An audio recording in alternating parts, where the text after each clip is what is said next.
Друзья, как вы знаете, в стране объявлена мобилизация. Наших сограждан отправят в Украину, где их будут заставлять убивать и где они, скорее всего, погибнут. А в скором времени все те, кто убивал там украинцев, будут покрыты позором и осуждены историей. Я прошу задать себе вопрос. Готовы ли вы отправить своих родных и близких на эту бойню, которая нужна лишь одному человеку, который обиделся на украинцев за то, что они не пожелали стать крепостными, как мы. Пришло время открыть глаза и перестать себя обманывать, признать, что все мы ответственны в происходящем. Кто-то открытой поддержкой путинского режима, а кто-то своей пассивностью.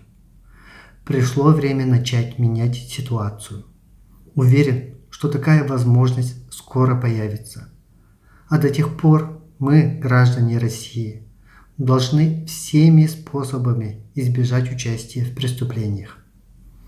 Я обращаюсь ко всем мужчинам и женщинам, которых могут мобилизовать. Не верьте, что начнут мобилизовывать определенную группу людей, а вас не тронут.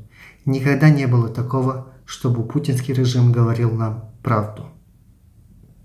Если у вас есть возможность минимизировать вероятность быть мобилизованными, воспользуйтесь ей.